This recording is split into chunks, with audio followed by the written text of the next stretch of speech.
উহুদের ময়দান। রাসূল সাল্লাল্লাহু আলাইহি ওয়াসাল্লাম ছুটি দিয়েছেন একজন সাহাবীকে, তিনি নতুন বিয়ে করেছিলেন।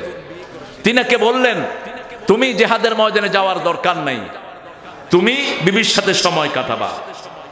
বিবির সাথে সময় কাটালেই জিহাদের ময়দানে যাওয়ার সওয়াব তোমাকে আল্লাহ দান করে দিবে। আরেকজন সাহাবী এসেছেন, রাসূল সাল্লাল্লাহু আলাইহি ওয়াসাল্লাম জিজ্ঞেস করলেন, তোমার বাড়িতে কে আছে? মা। তুমি মায়ের খেদমত করো, তারপরে কি? তোমার মা। তারপরে কি? তোমার মা। তারপরে বললেন, তোমার বাবা। কারণ ওই ছেলেটা যদি জিহাদের ময়দানে চলে যেত, তার মাকে দেখার আর কেউ থাকতো না। কত বড় হাকিম ছিলেন তিনি! নির্দেশ কার? নিজের সিদ্ধান্তে একটাও কাজ করতেন না। আল্লাহ কনফার্ম করেছেন, ওয়ামা ইয়ানতিকু আনিল হাওয়া ইন হুয়া ইল্লা ওয়াহয়ুন ইউহা। নিজের মন থেকে কোনো কাজ কশ্চিনকালেও বিশ্বনবী সাল্লাল্লাহু আলাইহি ওয়াসাল্লাম করেন নাই। নিজের মন থেকে একদিন একটা কাজ করেছেন, পরে আবার শুধরিয়ে নিয়েছেন। যেমন মদিনায় যাওয়ার পর সাহাবায়ে কেরাম রিদওয়ানুল্লাহি আলাইহিম আজমাইনকে দেখলেন খেজুরের পুরুষ পাতার সাথে, পুরুষ খেজুরের ওই যে থোড়ের সাথে মহিলা খেজুরের ওটাকে লাগিয়ে দেন ওনারা। থোড় বলেন তো আপনারা, ওই যে খেজুরের যেখানে ফুল ধরে, খোরা খোরকা, আচ্ছা যাই হোক, বুঝলেই হলো। তো পুরুষেরটা এনে মেয়েদের স্ত্রী কেশরের সাথে লাগিয়ে দিতেন। রাসূল সাল্লাল্লাহু আলাইহি ওয়াসাল্লাম বলেন যে এটা করো কেন? বলছি, রাসূলুল্লাহ এটা করলে ফলন বাড়ে। রাসূল সাল্লাল্লাহু আলাইহি ওয়াসাল্লাম বলেন এটা করার কোনো দরকার নাই। পরের বছর ফলন কম হয়েছে। সাহাবায়ে কেরাম এসে বললেন, ইয়া রাসূলুল্লাহ ফলন কম হয়েছে। আল্লাহর হাবিব সাল্লাল্লাহু আলাইহি ওয়াসাল্লাম বলছেন, ওটা আমি ওহীর মাধ্যমে বলিনি, নিজের থেকে বলেছি। তোমরা আগে যা করতে এখনো তাই করো, আবার ফলন বেড়ে গেল। তবে জীবনে কোনো কথা নিজের মন থেকে বলেন নেই, সব বলেছেন কার কথা? আল্লাহ বলেছেন সূরা হাক্কার ভিতরে, আল্লাহু তাকাওয়ালা আলাইনা বা'দা লাকাবিল।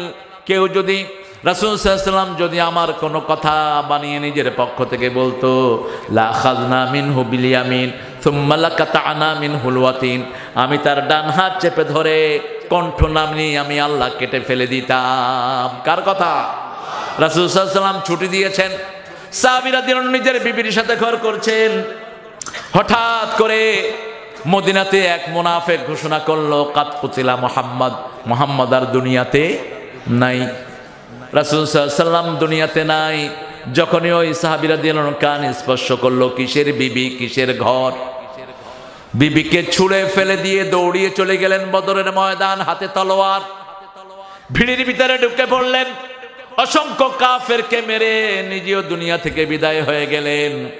সন্ধ্যার সময় মাগরিবের নামাজ পড়লেন রাসূল সাল্লাল্লাহু আলাইহি ওয়াসাল্লাম উহুদে।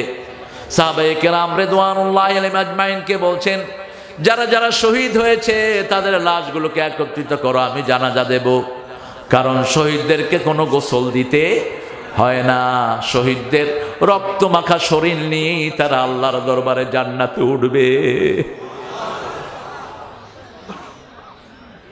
সাহাবা রাদিয়াল্লাহু আনহু, হামজা সাইয়্যিদুশ শুহাদা রাদিয়াল্লাহু আনহু সহ অন্যান্য সাহাবীদের লাশ একত্রিত করলেন। আল্লাহর হাবিব অঝরে কাঁদছিলেন, কারণ এই হামজা রাদিয়াল্লাহু আনহু বিশ্বনবী সাল্লাল্লাহু আলাইহি ওয়াসাল্লামকে সবচেয়ে বেশি ভালোবাসতেন, রাসূলের সবচেয়ে বেশি পাশে থাকতেন তিনি। এর মধ্যে হামজা রাদিয়াল্লাহু আনহু স্ত্রী উহুদের ময়দানে এসে হাজির। সবার যখন লাশ আনা হলো, হামজা রাদিয়াল্লাহু আনহু স্ত্রী এসে বলছে, ইয়া রাসূলুল্লাহ আমাকে চিনবেন না আপনি? আমার স্বামীর নাম হানজালা। আপনি আমার স্বামীকে ছুটি দিয়েছেন, বুখারীতে বর্ণনা এসেছে। আমার স্বামী আমার সাথেই ছিলেন, কিন্তু যখন শুনেছে আপনি দুনিয়ায় নাই, আমাকে ফেলে দিয়ে তিনি তলোয়ার নিয়ে উহুদের ময়দানে এসেছে।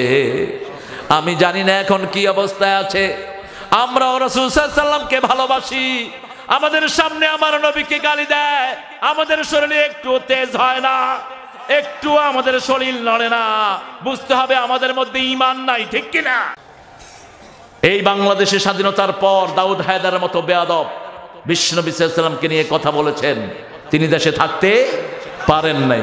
এই বাংলাদেশ কোন নবী বিরোধীকে স্থান দিবে না।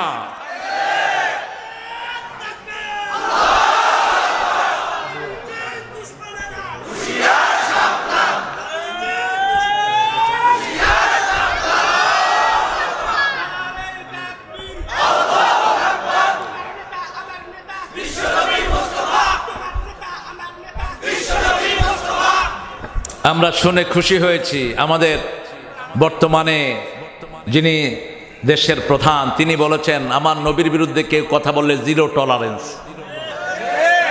যেখানে যারাই কোনোভাবে রাসূল সাল্লাল্লাহু আলাইহি ওয়াসাল্লামের বিরুদ্ধে বাজে কথা বলে তাদের বিরুদ্ধে আমাদের প্রশাসনও সজাগ, ঠিক কিনা? আপনাদের চোখের সামনে যদি কাউকে পান আস্তে করে ধরায়া দেন। আলহামদুলিল্লাহ আমাদের অনেক আন্তরিক লোক আছে প্রশাসনে, মাঝে মাঝে দিয়ে একখানে উঠলো তওয়াফ করে, তারে মক্কা শরীফ তওয়াফে যেতে হবে না, এখানে কোথায় জানি একটা নিজের জায়গার তওয়াফের জায়গা বানায় নিছে, মনে আছে না আপনাদের? কোথায়? হ্যাঁ কোথায়?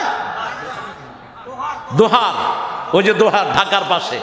আমাদের পুলিশ র্যাব গিয়ে এমন পিটান পিটাইছে ওর জন্মের হজ সেখানে হয়ে গেছে।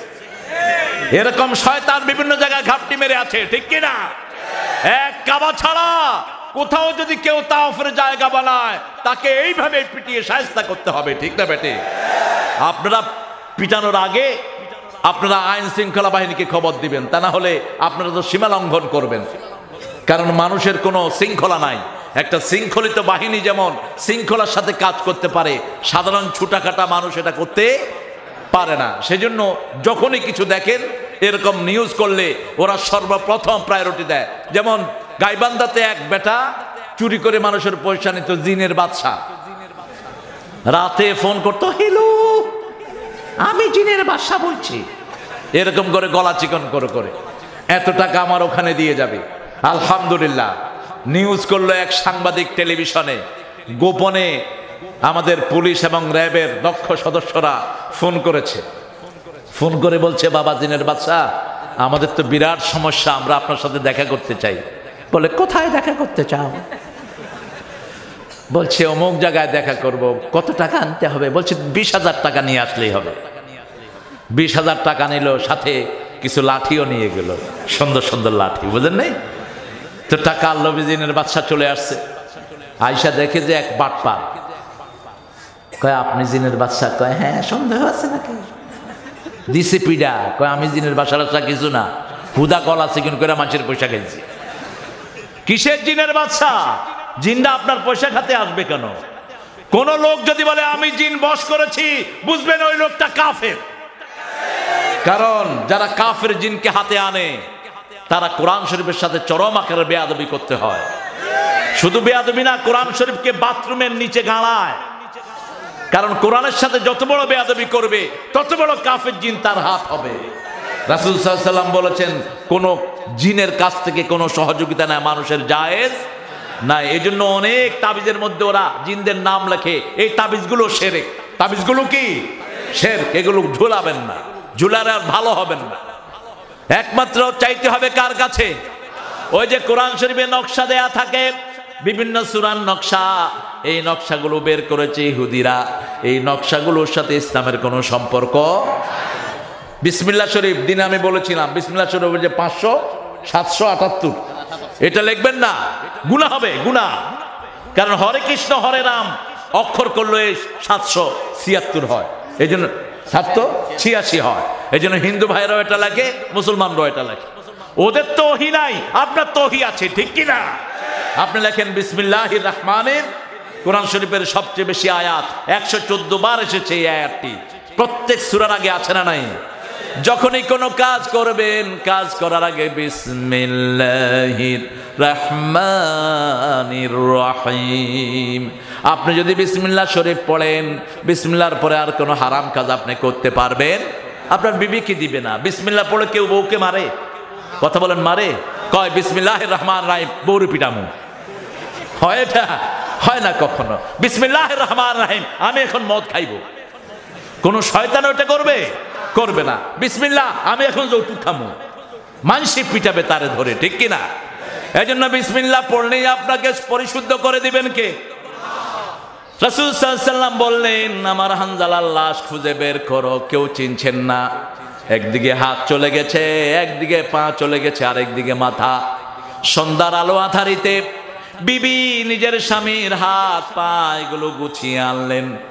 রাসূল সাল্লাল্লাহু আলাইহি ওয়াসাল্লামকে বললেন, ইয়া রাসূলুল্লাহ, আপনি ওনার জানাজা দেওয়ার আগে গোসল দেন, কারণ তিনার উপর গোসল ফরজ হয়েছে। রাসূল সাল্লাল্লাহু আলাইহি ওয়াসাল্লাম গোসল দেওয়ার আগেই জিবরাইল আমিন আলাইহিস সালাম এসে আল্লাহর হাবিব সাল্লাল্লাহু আলাইহি সাল্লামকে বললেন, আপনার হানজালার গোসল জান্নাতের পানি দিয়ে আল্লাহ দিয়ে দিয়েছে। কারণ আল্লাহ বলেছেন এই কাজটাকে সবচেয়ে বেশি ভালোবাসেন কে? আল্লাহ ভালোবাসেন। মুমিন হতে হবে, মুসলমানদের ঐক্যে থাকতে হবে। রাসূলের নির্দেশেই তারা এই কাজটা করেছিলেন, ঠিক না ঠিক? আর তখন আমার নবী ছিলেন মদিনার প্রেসিডেন্ট। কি ছিলেন? মদিনার প্রেসিডেন্ট। শৃঙ্খলিতভাবে এই কাজটাতে গিয়েছিলেন। রাসূল সাল্লাল্লাহু আলাইহি ওয়াসাল্লামের কয়েকজন সাহাবীর সন্দেহ হলো, আসলে কি হানজালার গোসল আসমানের পানি দিয়ে হয়েছে নাকি?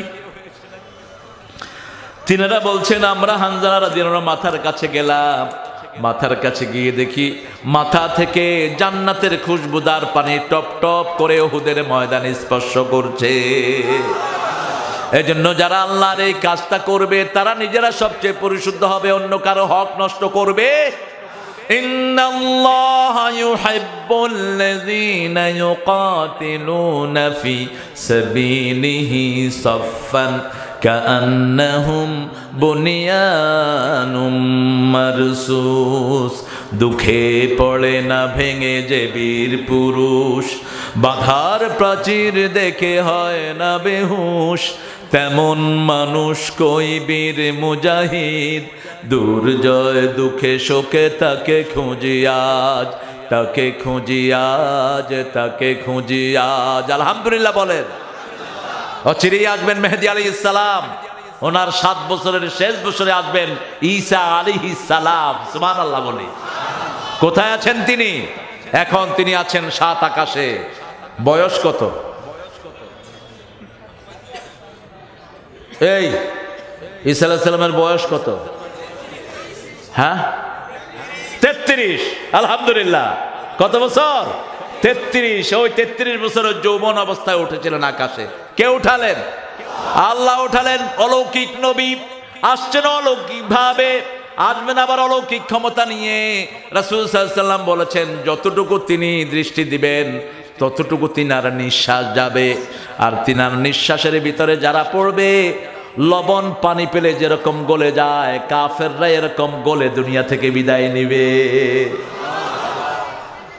এরা যায় কোথায়? এই মোশাররফ, তুমি হাঁটো কে?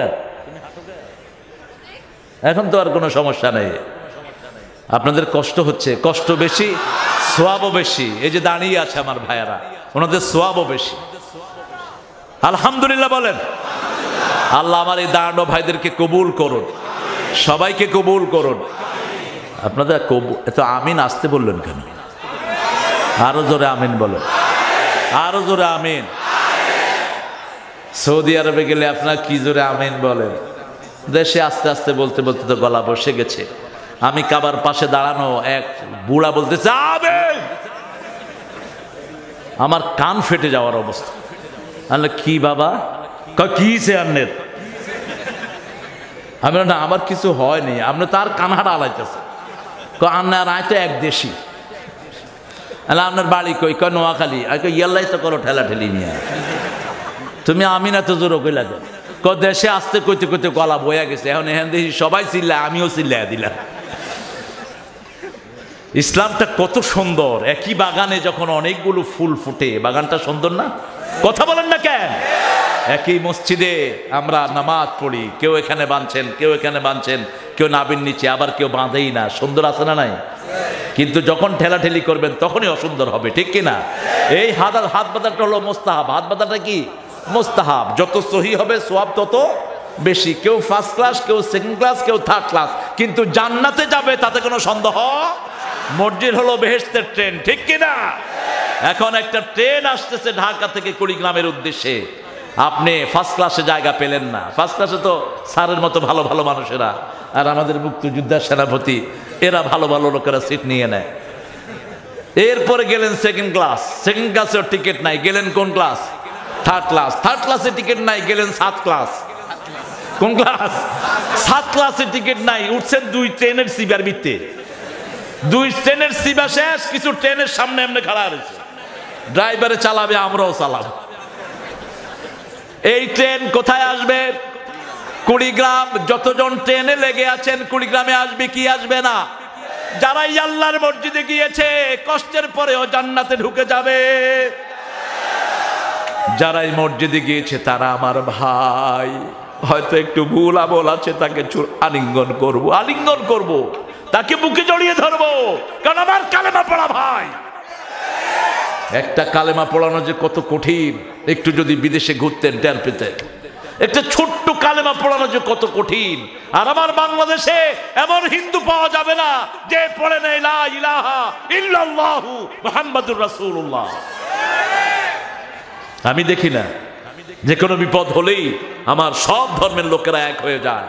চট্টগ্রামে আমি কক্সবাজারে একটা প্রোগ্রামে গিয়েছি, তো একটা বৌদ্ধ শপে আমি ঢুকেছি কিছু বিভিন্ন জিনিস দেখার জন্য, একটু ড্রেস, তারপরে অনেক রুমাল তারা সুন্দর সুন্দর বানায়।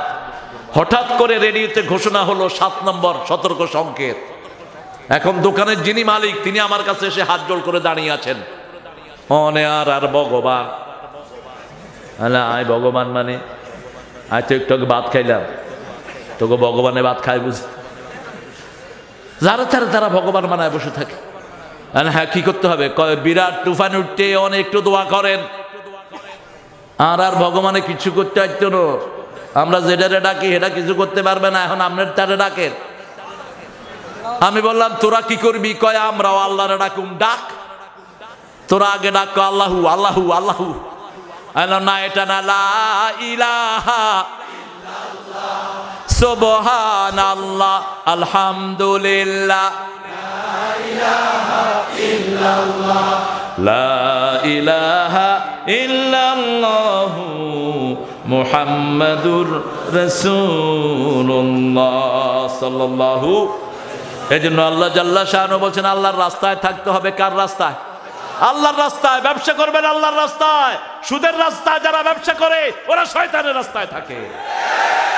আপনার সুদ খাইতে খাইতে পেট একটা এরকম উঁচু হয়ে গেছে, নিজের পেট নিজে দেখেও না, এমনি করে তা খাইতেও পারে না। আছে না নাই? এই সুদখোরগুলো জাহান্নামে এরকম মোটা থাকবে। রাসূল সাল্লাল্লাহু আলাইহি ওয়াসাল্লাম বলেছেন কিছু লোককে দেখেছি বিশাল পেট, হাঁটতে পারে না, পেটের উপর পড়ে যায়, তাদের পেটের ভিতরে সাপ বিচ্ছু দৌড়াচ্ছে। আমি বললাম এরা কারা? জিবরাইল আমিন আলাইহিস সালাম বললেন এরা হলো বিশিষ্ট ঘুষখোর। ঘুষখোর আছে না নাই? বেশি না কম? খাও, কুলু ওয়া তামাত্তাউ। আল্লাহ বলছেন খাও আর ফুর্তি করো, বেশি খেলে পেট ফাইটা মারা যাবা, ঠিক কিনা? এক লোকের দুটি প্রাণী ছিল, গাধা আর ছাগল। ছাগল গাধাকে বলে গাধা তুই আসলেই গাধা। গাধা বলে আমি গাধা, তাহলে তোমার কি হয়েছে? আমি তো গাধা আছি। তোর মালিক আদর করে না, তোর পিঠে শুধু বোঝা তুলে দেয়, আর আমাকে মালিক অনেক আদর করে, গোসল করায়, হাতে তুলে খাওয়ায়, গলা চুলকিয়ে দেয়। কয় বুঝছো তোমার আদর কেন বেড়েছে? কোরবানির চাঁদ উঠছে। কি উঠছে? কোরবানির। তোরা যারা সুদখোর ঘুষখোর খায়ানে, তোদের সামনেই তোদের জবাই আসতেছে, ঠিক কিনা? যারা ঘুষখোর তাদের ঘরে কোনো শান্তি, যারা সুদখোর ঘরে কোনো শান্তি নাই, শুধু হাই হুতাশ, হাই হুতাশ। আমাকে একজন ডিসি দাওয়াত দিলেন আজ থেকে 20 বছর আগে, উনি এখন ডিসি নেই। রমজানে দাওয়াত দিয়েছেন এরকম একটা টুল ওনার সরকারি বাসভবনে। টুলের উপরে একটু মুড়ি, একটু বুট, 2-3টা পেঁয়াজু আর 2 গ্লাস সাদা পানি, 2-3টা খেজুর। আমি খেতে বসছি, উনি ওই পাশে বসেছেন, উনি কাঁদছেন। আমি বললাম আপনি কাঁদেন কেন? হুজুর 17 বছর ডিসি ছিলাম, 1 পয়সা ঘুষ খাইনি। আল্লাহ কি আমাকে প্রতিদান দিবেন না? আমি বললাম আপনি প্রতিদান পান নাই? দুনিয়াতেই প্রতিদান আছে না নাই? কার ওয়াদা? ইন্নাল আবরার লাফি নাঈম। নেককাররা দুনিয়াতেই নিয়ামতের ভিতরে থাকবে, আর বদকাররা দুনিয়াতেই জাহান্নামে থাকবে, ঠিক না বেঠিক? আমি বললাম আপনি কি প্রতিদান পান নেই? তিনি চোখ মুছে বলছে হুজুর পেয়েছি। কি পেয়েছেন? হুজুর যখন ঘরে আসি মনে হয় আমি জান্নাতে ঢুকেছি। আমার বিবি নামাজের মুসল্লায়, আমার ছেলে মেয়েরা কাউকে নামাজের জন্য ডাকতে হয় না। আমার ছেলে ফজরের নামাজে যায়, আমাকে ডেকে নিয়ে যায়। আমার মেয়ে আর বউ একসাথে তাহাজ্জুদের নামাজ পড়ে, আমার চক্ষুটা জুড়িয়ে যায়। আরো আসতে কোন সুবহানাল্লাহ। তিনি আছেন এখনো ইংল্যান্ডে, আমার সাথে দেখা করেন। আরেকজনের বাসায় গেলাম, হায় রে খাওয়া, আমি গোনা শুরু করি। আমার একটু অভ্যাস আছে, আমি কোথাও গেলে খাওয়া গুনি, কারণ রাসূল সাল্লাল্লাহু আলাইহি ওয়াসাল্লাম এক আইটেম পছন্দ করতেন বেশি। কয় আইটেম? এক আইটেম। এক আইটেমে খাওয়াও যায় বেশি। যেমন যেদিন আলু ভর্তার ডাইল হয়, ভাতের টানাটানি আছে না নাই? কি খানা খায়, খায়েন, বাড়িতে গিয়ে খায়েন। আলু ঘাটি আর যদি পোড়া মরিচ হয় তাহলে তার কথাই নেই, দে শুধু খাইতে থাকে। কারেন্ট না থাকলেও কোনো সমস্যা নাই। তো ওনার ঘরে গেলাম, অনেক আইটেম, প্রায় 25টার মতো আইটেম টেবিলে সাজানো। আমি দেখলাম উনি এরম করতেছে। আলাম কি খবর ডিসি সাহেব? কয় হুজুর, যখন ঘরে আসি মনে হয় জাহান্নামে ঢুকছি। আল্লাহ আপনার বউ কই? বউ চুলরে বব কাট করতে গেছে। ছেলে কোথায়? গাঁজা খায়। মেয়ে কোথায়? বয়ফ্রেন্ড। কি ফ্রেন্ড? বয়ফ্রেন্ড। এলা হলো কুফুরি শব্দ। বয়ফ্রেন্ড আর গার্লফ্রেন্ড যারা রাখে তারা হলো চরিত্রহীন। বিয়ের আগে কোনো মেয়ে বন্ধু থাকবে? বিয়ের আগে কোনো মেয়ের কোনো ছেলে বন্ধু থাকবে? কিসের ফেসবুক চালাও তোমরা? এটা জাহান্নামীদের ফেসবুক। কিসের চরিত্রহীনতার কাজ করো সারাদিন বসে বসে? খবিশ কোথাকার, আঙ্গুলও শেষ, হাটও শেষ, নজরও শেষ। 14 বছর নিজের বিবির সাথে ঘর করে কয়, I don't like my better half, now you have to change it. What? আমাকে এসে এক মুসল্লি কয়, আমার বউরে ভালো লাগে না, আমি ওরে পরিবর্তন করতে চাই। কেন? What happened man? You seen the Facebook? Yeah, stop it. বললাম ফেসবুকের মতো বেয়াদবি জিনিস থেকে বেরিয়ে আস। মুসল্লিরা সময় কোথায় ফেসবুক চালানোর? কত কর্মসূচি আমার আল্লাহ দিয়েছেন। 5 ওয়াক্ত নামাজের পরে তাসবিহ আছে না নাই? কোরআন শরীফ তেলাওয়াত আছে না নাই? রাসূল সাল্লাল্লাহু আলাইহি ওয়াসাল্লাম দৈনিক সূরা বাকারা পড়তেন, সূরা মুলক পড়তেন, সূরা সাজদা পড়তেন, আর রহমান পড়তেন, ইয়াসিন পড়তেন, অল্টারনেটিভ ভাবে সূরাতুল মুসাব্বিহাত পড়তেন। কোথায় আমাদের এত সময়? আর 5 ওয়াক্ত নামাজের সালাম ফিরিয়ে লা ইলাহা ইল্লাল্লাহু ওয়াহদাহু লা শারীকা লাহ লাহুল মুলকু ওয়া লাহুল হামদু ওয়া হুয়া আলা কুল্লি শাইইন। কত রকমের তাসবিহ পড়তেন মুহাম্মদ সাল্লাল্লাহু। এই তাসবিহগুলো পড়লে হেফাজত করে দিবেন কে? এগুলো মুমিনের সবক। মুমিন সকাল সন্ধ্যা তাসবিহ করবে কা? ফাসাব্বিহুহু বুকরাতাও ওয়া আসীলা। সকাল সন্ধ্যা আল্লাহর তাসবিহ করো। কোথায় এত বেহুদা সময়? যাদের কোনো কাজ কাম নাই তারা করবে সমস্ত ফালতু কাজ, ঠিক কিনা? আমাদের তো অনেক কাজ। আমার বিবির দায়িত্ব আমার উপর আছে না নাই? আমার সন্তানের দায়িত্ব আছে না নাই? গত সপ্তাহে এক মহিলা বিচার দিল, হুজুর আমার জামাই, আমি হসপিটালে, একদিনও আমাকে দেখতে আসে নেই, সারাদিন ফেসবুকে থাকে। ফেসবুকটা যেমনি রহমত তেমনি গজব, ঠিক কিনা? যারা সারাদিন ফেসবুকে পড়ে থাকেন, তোর হার্ট শেষ হবে, তোর দৃষ্টি শেষ হবে, তোর সব কিছু শেষ হবে। এটা বাদ দে তাড়াতাড়ি। কিসের এত ফেমাস হয়েছে তুমি? আমার তো কোনো ফেসবুক আমি ইউজ করি না, আমার সময় পাই না, আমি ফেসবুক ইউজ করব কখন? আমার পক্ষ থেকে প্রায় 100টা ফেসবুক ছেলে মেয়েরা বিভিন্ন দেশে চালায়, মেয়েরাও চালায়। আমি বলেছি কোনো negativity, if you express any negativity from my side, I will stop it. যদি কোনো রকমের বাজে নিউজ আমার নামে প্রচার করো, সাথে সাথে এটা আমি ইউটিউব কর্তৃপক্ষকে বলে হ্যাক করে দিব। এটা যদি ভালো জিনিস প্রচার করো, দাও, একটা কোরআনের আয়াত দাও, একটা হাদিস দাও, একটা সুন্দর আলোচনা দাও, ঠিক না ভাই? ঠিক। কিন্তু ফেসবুকে অধিকাংশগুলি তো খারাপ জিনিস, ভালো জিনিস কম না বেশি? কথা বল না কেন? 100টা যদি আছে খারাপ জিনিস, 2টা আছে ভালো জিনিস, ঠিক কিনা? কেন এটা চালাবেন? মদের ভিতরেও কিছু উপকার আছে কিন্তু ক্ষতি বেশি। এজন্য আল্লাহ বলেছেন মদের ধারে কাছেও তোমরা যেও। নেশার বিরুদ্ধে আজকের প্রশাসন জিরো টলারেন্স। যারা গাঁজা খায় এদের যৌবনী শক্তি শেষ হয়ে যায়। যারা গাঁজা খায় এরা নপুংস হয়ে যায়, এদের ভিতরের সুকুমার সেলগুলো মরে যায়, পশুত্ব চাঙ্গা হয়ে ওঠে। এই জন্য গাঁজাখোর নিজের বাপ মাকে জবাই করতেও দ্বিধাবোধ করে না। এই জন্য কোরআনের তালিম দেন, নইলে ছেলে মেয়েরা ঐশীর মতো বাপ মাকে ঘরে ফেলায় জবাই করবে।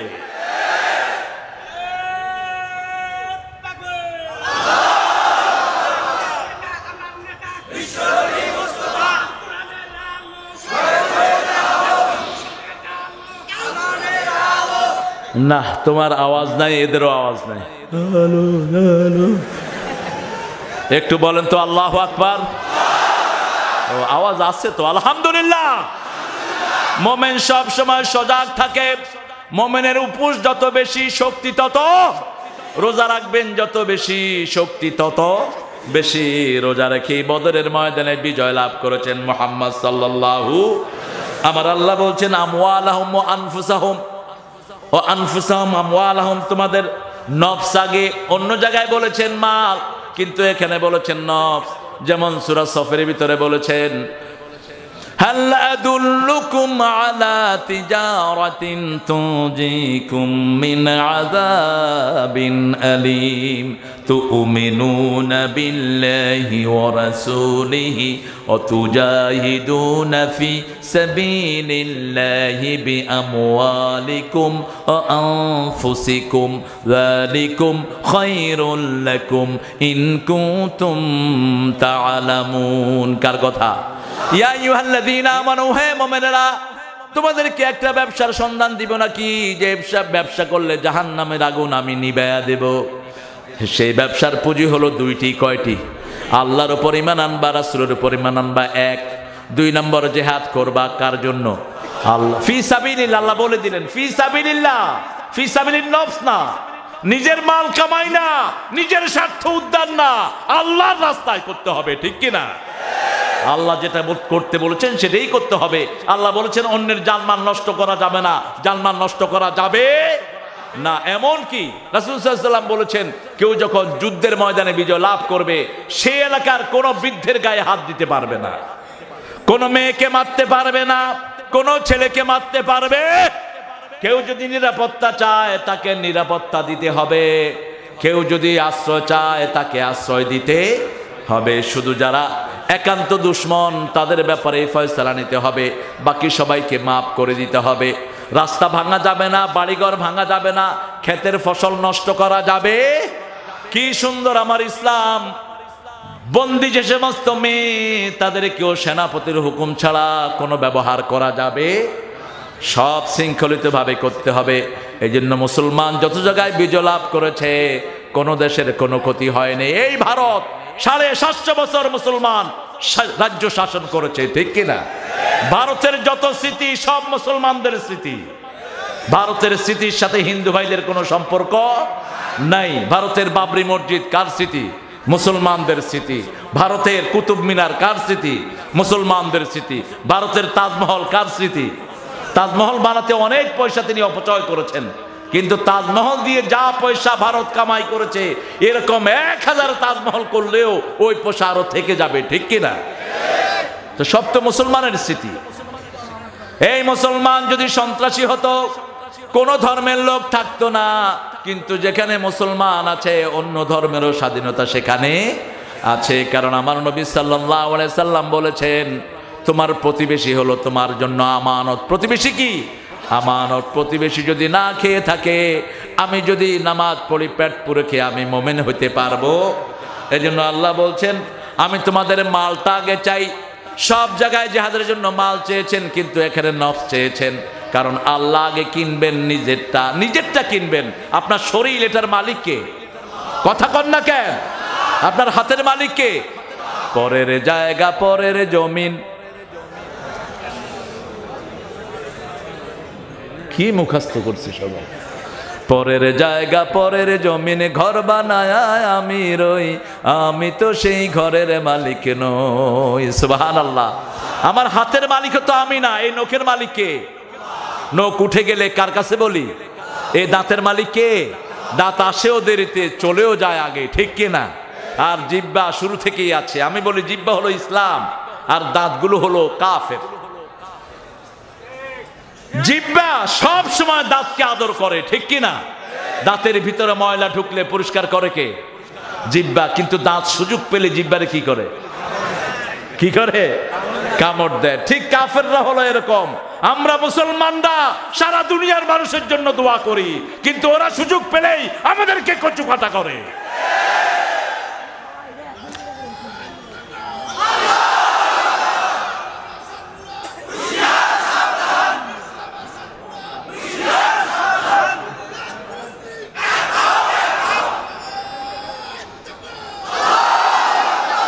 আমরা আমাদের যত আশেপাশে ভাইয়েরা আছে আল্লাহ সবাইকে ইসলামের জন্য কবুল করুক। এখন নাস্তিকদের দিন শেষ, কারণ নাস্তিকদের আর কোনো বেই নাই।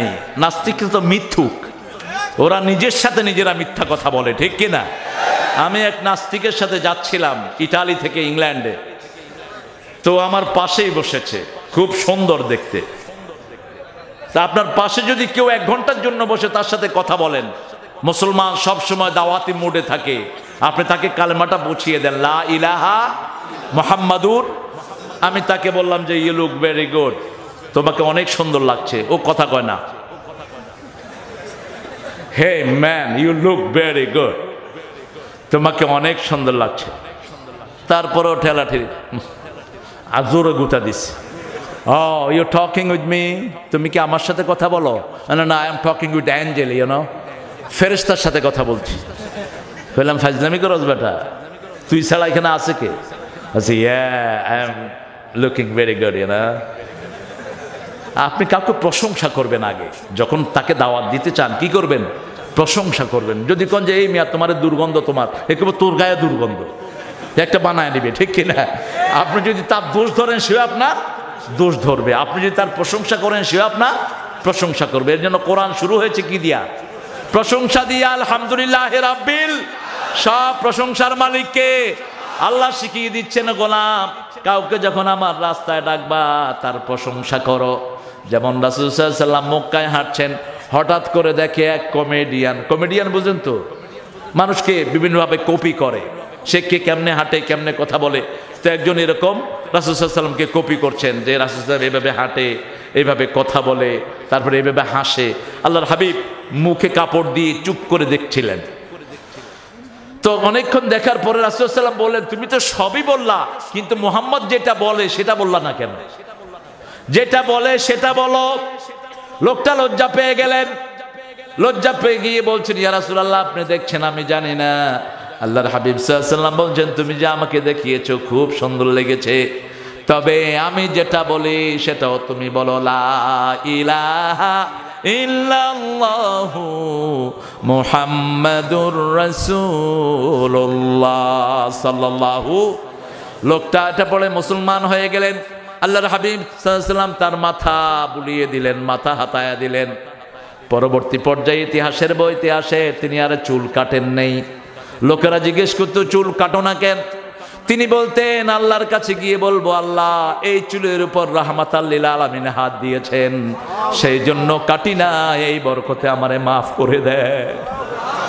ওমর ফারুক রাদিয়াল্লাহু আনহুর সন্তানকে একবার হাসান হুসাইন রাদিয়াল্লাহু আনহু গালি দিলেন।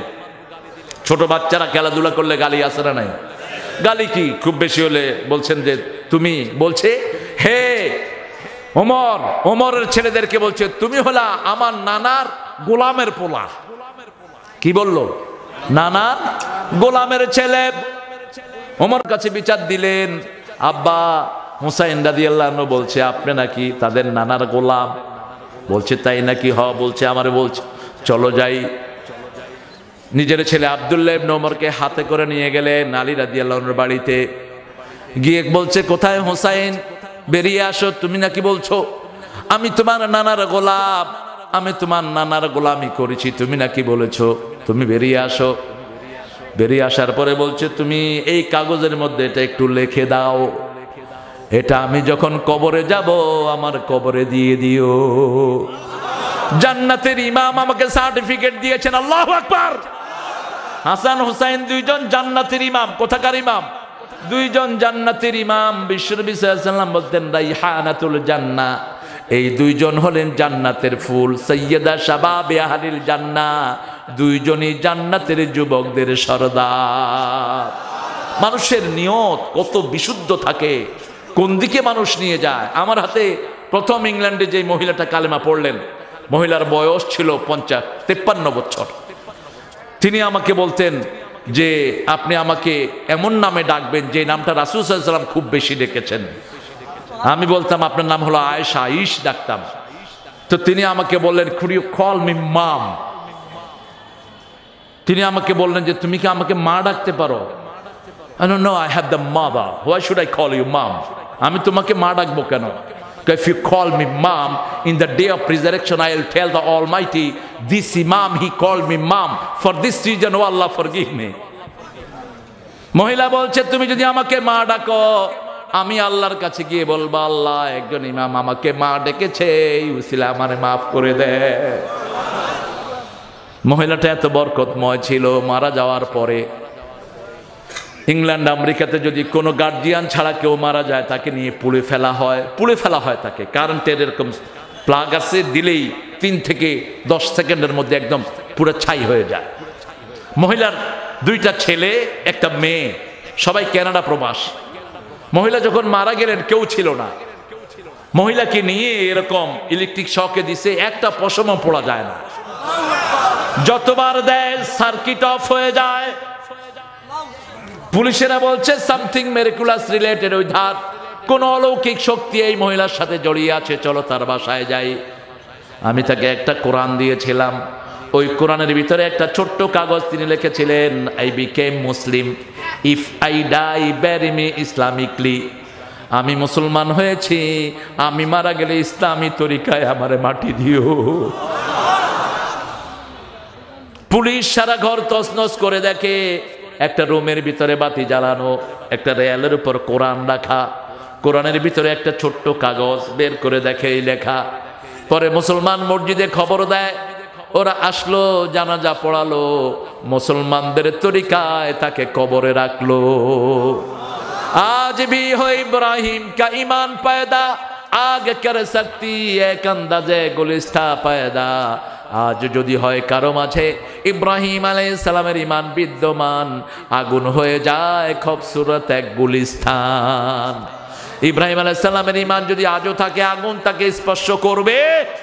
এজন্য আল্লাহ বারবার করে বলেছেন ইন্নাল্লাহা আশতারা মিনাল মুমিনিনা আনফুসাহুম ওয়া আমওয়ালাহুম বিআন্না লাহুমুল জান্নাহ ইউকাতিলুনা ফি সাবিলিল্লাহি ফায়াকতুলুনা ওয়া ইউকতালুন ওয়া'দান আলাইহি হাক্কান ফিত তাওরাতি ওয়াল ইনজিলি ওয়াল কুরআন ওয়া মান আওফা বিআহদিহি মিনাল্লাহ।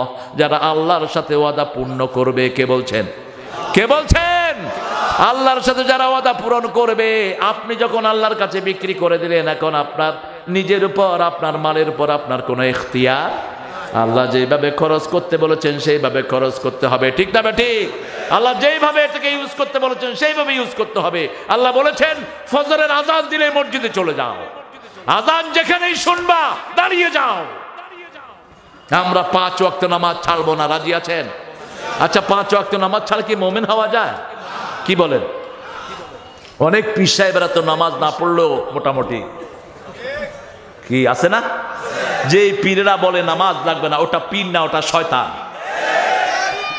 5 ওয়াক্ত নামাজ কোনদিন আর ছাড়বো না, রাজি আছেন মুসলমান?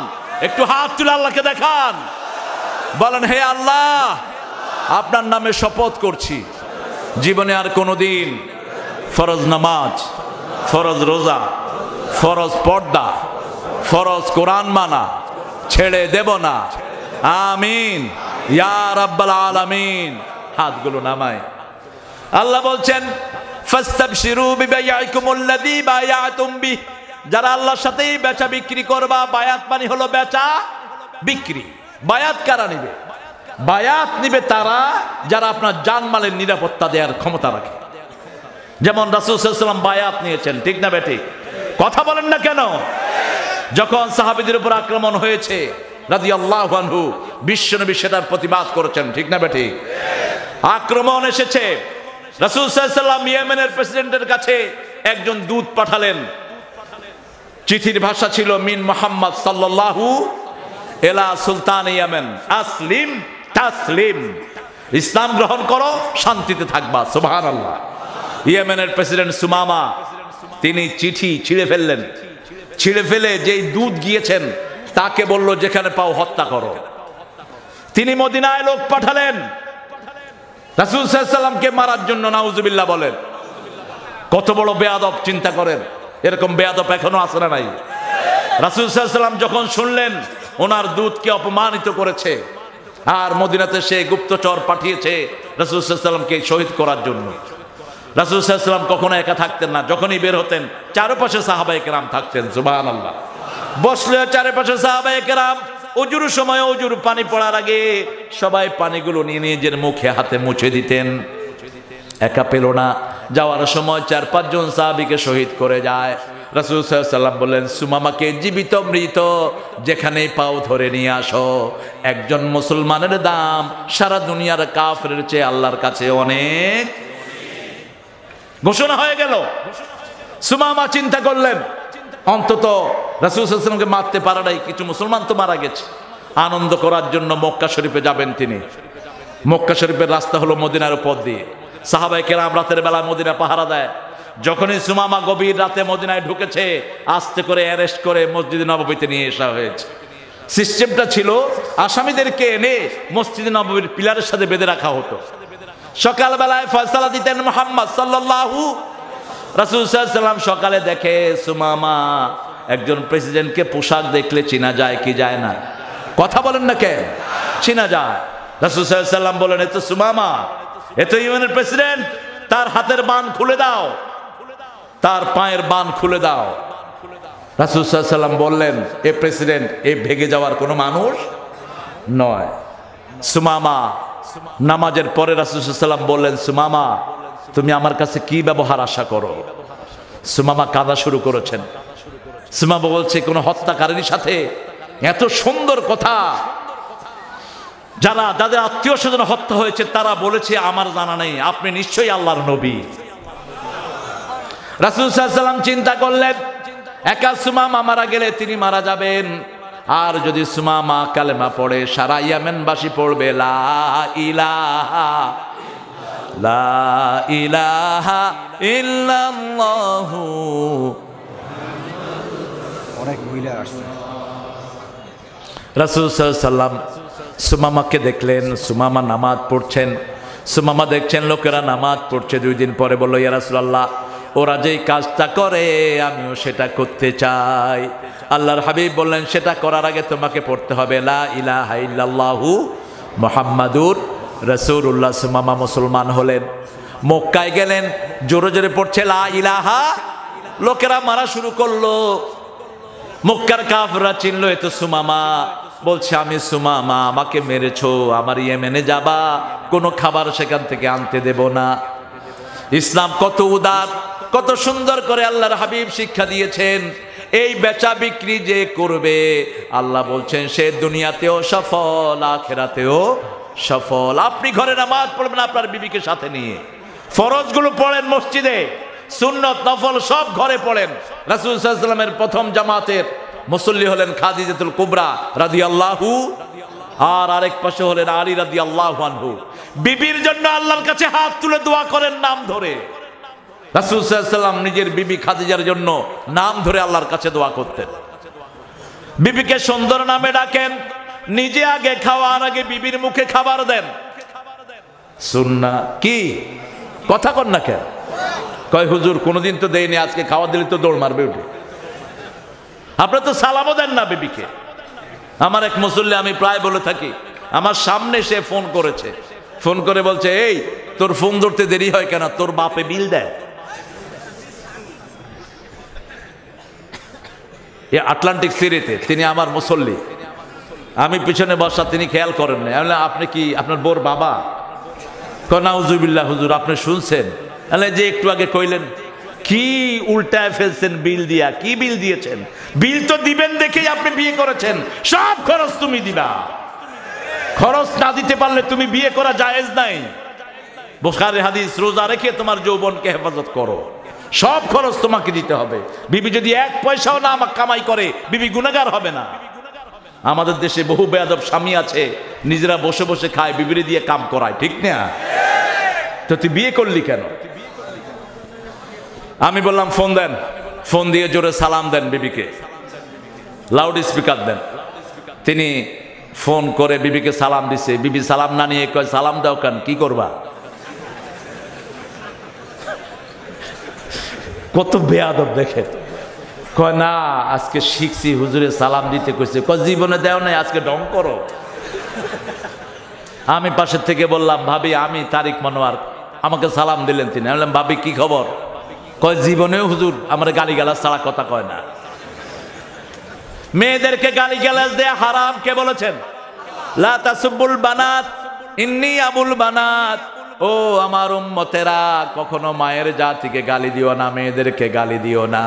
আমি নবী মুহাম্মদ সব মেয়েদের বাবা। তোমরা কোনো মেয়েকে গালি দিলে সেই গালি আমি নবীর উপর পড়ে যায়। যেই ঘরে মেয়ে বেশি সেই ঘরে বরকত বেশি। বাংলাদেশে মেয়ে বেশি, বাংলাদেশে বরকত। কথা কন না কেন? একজন দরিদ্র সাহাবী রাসূলুল্লাহ সাল্লাল্লাহু আলাইহি ওয়াসাল্লামের কাছে আসলেন, ইয়া রাসূলুল্লাহ আমি খুব গরিব। রাসূলুল্লাহ সাল্লাল্লাহু আলাইহি ওয়াসাল্লাম বললেন তুমি বিয়ে করো। বলছে ইয়া রাসূলুল্লাহ নিজেই খেতে পারি না, বিয়ে করে কি করব? বলছে বিয়ে করো, ওই মেয়েটা বরকত নিয়ে আসবে। বিয়ের পরে ওই মেয়েটা এত বরকত নিয়ে আসলো, অল্প দিনের মধ্যে তিনি পয়সাওয়ালা হয়ে গেলেন। আমাদের দেশে যতগুলো পয়সাওয়ালা হয়েছে সব বিয়ের আগে না পরে। কথা কন না কেন? ডাটা নিয়ে দেখেন, বিয়ের পরেই এই মেয়েরা বরকত নিয়ে আসে। আল্লাহু আকবার। মেয়ে যত বেশি বরকত তত।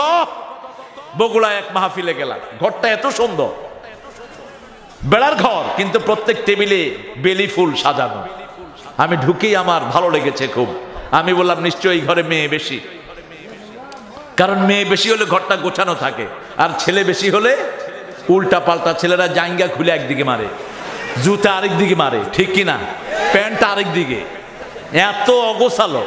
তবে কিছু কিছু ছেলে হয়তো গোছালো আছে। তো বাড়ির মালিককে পাই না, বাড়ির মালিক পলাতক। বললাম ধরে নিয়ে আসেন। বললাম আপনি কি করেন? কয় ফ্যামিলি প্ল্যানিং এ চাকরি করি। বাচ্চা কয়টা? কয় 11টা। আল্লাহ, এই ভাইয়ের মতো সবাইকে এরকম ফ্যামিলি প্ল্যানিং করার সুযোগ দাও। বললাম কিভাবে কি হলো বলেন? কয় হুজুর একটা ছেলের আশায় আশা 10 মেয়ের বাপ হইছি, কিন্তু আশা ছাড়ি নেই, 11 নম্বর আল্লাহ ছেলে দিছে। এখন বুঝি যদি ছেলেটাও মেয়ে হতো আমার ভালো হতো। কইলাম কেন? কয় 10 মেয়ে আমার এত কষ্ট দেয় নাই, এক ছেলে যা কষ্ট দিয়েছে, এই জন্য আল্লাহ যা দেয় তাতেই সন্তুষ্ট থাকবেন। ঠিক না ঠিক? একজন নবীর স্ত্রী আল্লাহর কাছে মেয়ে চেয়েছেন, ইন্নী নাযারতু লাকা মা ফি বাতনি মুহাররারান ফাতাকাব্বাল মিন্নি ইন্নাকা আনতাস সামিউল আলিম। হে আল্লাহ, আমার পেটে যেটা আসছে এটা আমি বাইতুল মুকাদ্দাসের জন্য ওয়াকফ করলাম, দয়া করে আপনি কবুল করে নেন। মসজিদের খাদেম ছেলে হয় না মেয়ে? তিনি কৌশলে আল্লাহর কাছে কি চাইলেন? ছেলে চাইলেন। যখন দুনিয়ায় আসলো তিনি বললেন ইন্নী ওয়াদাতুহা উনসা। আল্লাহ বললেন লাইসা যাকারু কাল উনসা। হে আল্লাহ, আমি চাইলাম ছেলে, আপনি দিলেন মেয়ে। আল্লাহ বলেন এমন মেয়ে দিয়েছি লক্ষ ছেলেও এই মেয়ের সমান হতে পারবে না, এমন মেয়ে তোমাকে দিয়েছি। সুবহানাল্লাহ। ওই মেয়ের নাম কি? কি নাম? 2 বাচ্চাকে শয়তান স্পর্শ করে নাই, রাসূলুল্লাহ সাল্লাল্লাহু আলাইহি ওয়াসাল্লামের সহিহ হাদিস। একজন হলেন মারিয়াম, আরেকজন হলেন মরিয়ম আলাইহিস সালামের ছেলে। ইন্নী উঈযুহা ওয়া যুররিয়াতাহা মিনাশ শাইতানির রাজীম। মা দোয়া করেছেন, হে আল্লাহ, আমি আপনার কাছে আশ্রয় চাই, আমার পেটে যেটা ওর পেটে যেটা আসবে, 2 জনকে আপনি শয়তান থেকে হেফাজতে রাখেন। রাসূল সাল্লাল্লাহু আলাইহি ওয়াসাল্লাম বলেছেন, বুখারীর বর্ণনা, যখন কোনো বাচ্চা দুনিয়ায় আসে শয়তান তাকে স্পর্শ করে, তখন বাচ্চাটা কেঁদে ওঠে। কি করে? কেঁদে ওঠে। শুধু 2 জনকে শয়তান স্পর্শ করে, একজন হলেন ঈসা আলাইহিস সালাম, আরেকজন হলেন মরিয়ম। আরেকজন কে? মরিয়ম। এজন্য ওয়াদা করব কার সাথে? বায়াত দিব কার হাতে? আমার বিবির সাথে আমার দুর্ব্যবহার যদি করি আমার ঈমান থাকবে? আল্লাহ বলেছেন ভালো ব্যবহার করতে। আশিরুহুন্না বিল মারুফ। সবচেয়ে ভালো ব্যবহার, সবচেয়ে ভালো পোশাক, সবচেয়ে ভালো খাওয়া বিবির মুখে তুলে দাও। অফিসে চাকরি করে বিভিন্ন মেয়েদের সাথে সারাদিন মেয়েদের সাথে হাসাহাসি করে, এরকম বেয়াদব আছে না নাই? হে হে হে হে এরকম করতে। মেয়েরা কয় স্যার, হ্যাঁ ভালো আছো। খবিশ কোথাকার। আর ঘরে এসে বিবির সাথে মেজাজ দেখায়, ওটা করো, ওটা করো, এটা হলো না কেন? তুই বেয়াদব। তোর ভালো ব্যবহার তোর বিবির সাথে ফরজ, ঠিক কিনা? অন্য মেয়ে দেখলে তুই রুক্ষর সাথে আচরণ করবি, কারণ ওই মেয়ে তোর ঈমান নষ্ট করবে, আর তোর বিবি তোর ঈমান বাড়িয়ে দিবে। আবার অনেক মেয়ে আছে চাকরি করে, আছে না, একদম রূপসী হয়ে সুন্দর করে সেজে গুছে যায়, আয়নার সামনে দেখে এমনি করে, এমনি করে, এমনি করে, আবার দেখে এরকম করে দেখে। তো এই যে মেয়েটা সাজলো, তোমার রূপ তো একমাত্র তোমার স্বামী দেখবে, অন্য কেউ দেখার হক রাখে না। প্লেনে আজকেই আহা আমার দেশের মুসলমান নারী কোথায় পর্দা, কোথায় কি, সেজে গুজে আবার দেখছে কতক্ষণ পর পর। পাশের লোকটাকে বলছে কেমন লাগছে, লোকটা হচ্ছে সাংঘাতিক সুন্দর। আমরা তুইও খবিস, ওই লগেরটাও খবিস। রাসূল সাল্লাল্লাহু আলাইহি ওয়াসাল্লাম বলেছেন, রাস্তায় যখন যখন কোনো বিপদদিগী নারীকে দেখো তাকে লানত দাও, লানত দাও, তা না হলে ওর ভালোবাসা তোমার অন্তরে ঢুকবে, তোমার পবিত্র মনকে নষ্ট করবে। ওদেরকে অভিশাপ দাও, ওরা অভিশপ্ত। কেন রাস্তায় সেজে গুজে বের হলো? অন্য ধর্মের যাদের যাদের পর্দার কোনো সেন্স নাই, তারা সেজে গুজে বের হোক, তারা তাদের আল্লাহর কাছে জবাব দিবে, ঠিক কিনা? কিন্তু আমাদের যে মেয়েরা কালেমা পড়েছে তাদেরকে আমরা গুছিয়ে বের করব। পর্দা আছে যেখানে রহমত আছে, সেখানে পর্দা নাই যেখানে রহমত নাই। এজন্য আল্লাহ জাল্লা শানু বিশ্বনবী সাল্লাল্লাহু আলাইহি ওয়াসাল্লামের মাধ্যমে জিহাদের ময়দানে যেতেও বিবিদেরকে সুন্দর করে রাসূল সাল্লাল্লাহু আলাইহি ওয়াসাল্লাম নিজের সাথে করে নিয়ে যেতেন। ফাস্তাবশিরু বিবাইআকুমুল্লাযী বায়াতুম বিহি আযালিকা হুয়াল ফাওজুল আযীম। আল্লাহর সাথে যারা বায়াত পূর্ণ করবে তাদের দুনিয়াও সফল, আখিরাতও, তাদেরকে জান্নাত দান করবেন কে? চিৎকার করে বলেন কে? কোন জান্নাত দিবেন সেটা সূরা সফের ভিতরে বলছেন। জান্নাতে আদ, জান্নাতের মধ্যখানে রুম দিবেন। আমাসাকিনা তাইয়্যিবাতান ফি জান্নাতে আদ, জান্নাতের মধ্যখানে একটা বাড়ি দিবেন। কিরকম বাড়ি হবে সেটা? একটা ইট হবে স্বর্ণের, আর একটা ইট হবে রৌপ্যের। দুই ইটের গাঁথনি হবে মেশকের গাঁথনি, এত সুঘ্রাণ ছড়িয়ে পড়বে। ওই গাঁথনি যদি একটু দুনিয়াতে পড়তো, দুনিয়াতে কোনো দুর্গন্ধ থাকতো না। এত সুন্দর জায়গা আপনার জন্য রেখে দিয়েছেন কে? সে আল্লাহ জাল্লা শানু বলছেন, উখরা তুহিব্বুনাহা নাসরুম মিনাল্লাহি ওয়া ফাতহুন করিব ওয়াবাশশিরিল মুমিনিন। আগেও মুমিন, পরেও মুমিন, আগেও মুমিন, পরেও মুমিন, ভিতরেও মুমিন। সুবহানাল্লাহ। তার মানে ঈমানের চেয়ে দামি আর কিছুই। এক যাত্রা পরিমাণ ঈমান যদি নিয়ে যেতে পারেন, আল্লাহর জান্নাত আপনার জন্য বরাদ্দ। আল্লাহু আকবার। তবে এক যাত্রা পরিমাণ ঈমান রাখা সহজ না কঠিন? সহজ না কঠিন? বেপরদিকি কাজ করলেন, ঈমান ডিলেট, ঈমান ডিলেট। কারো জমি খেয়ে ফেলেন, ঈমান ডিলেট। কারো নামে মিথ্যা মামলা দিলেন, ঈমান ডিলেট। রাসূলের নামে বেয়াদবিমূলক কথা বলেন, ঈমান ডিলেট। আল্লাহর সাথে বেয়াদবিমূলক কথা বলেন, ঈমান। আখিরাতকে অবিশ্বাস করলেন, ঈমান ডিলেট। আল্লাহ আমাদেরকে হেফাজত করুন।